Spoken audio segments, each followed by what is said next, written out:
Brooksaw Antiques here today. We have this 1917 Underwood No.5 antique desktop typewriter. I'm going to show you how to use the functions and make sure they all work. It's the ultimate classic desktop typewriter, dominated the market for over 30 years. Up top is the adjustable paper guide. This helps you guide the page in straight. I'm going to line that up with the edge of the platen, which is the main roller that feeds the paper. And these are your paper fingers, and they also help guide the page in.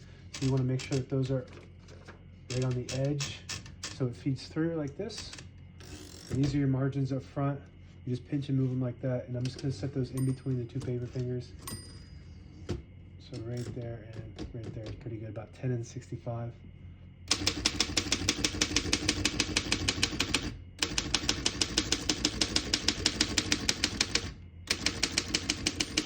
Once you hear the bell, you're at the end of the margin. Hit this line space, get you back to the beginning. It skips 1, 2, or 3. Right now we have it on single, but if you want double, you just flip the switch down 1.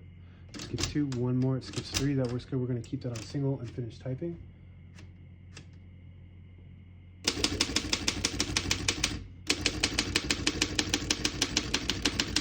As you can see, all the keys type nice and none of them skip or stick. I'll type a sentence on the next line.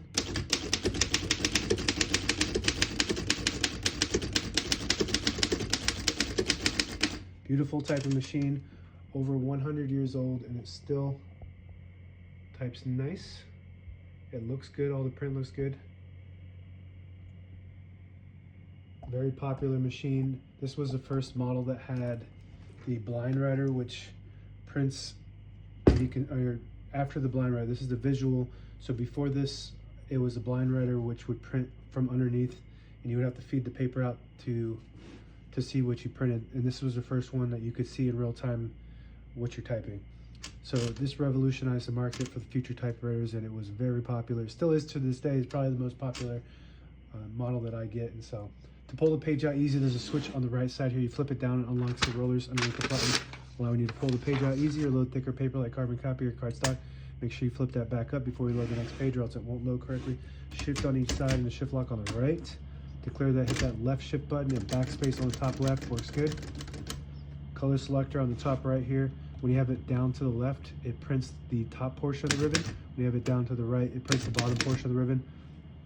When you have it in the middle, you have to switch this switch behind it, and it pops it in the middle. So when you do that, it just prints a stencil, which doesn't print any ink at all. It just leaves a stencil for copying purposes.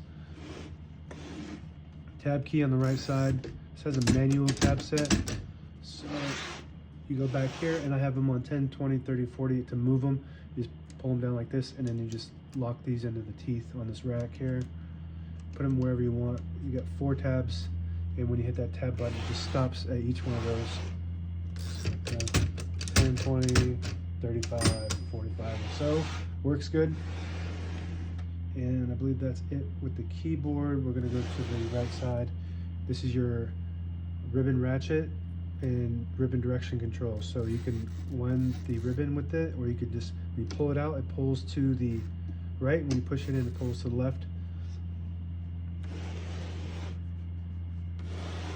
This will allow you to tighten the mainspring, which is what pulls the carriage. I'm not going to show you how to do that now. It's more of a maintenance issue. Carriage release on each side.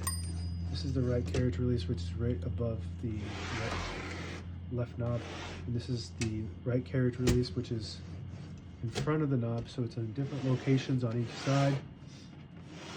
And if you pull out this little knob on the left platen knob, it'll disable the spacing, so you get to an exact spot on the page. You push it in, you get those clicks.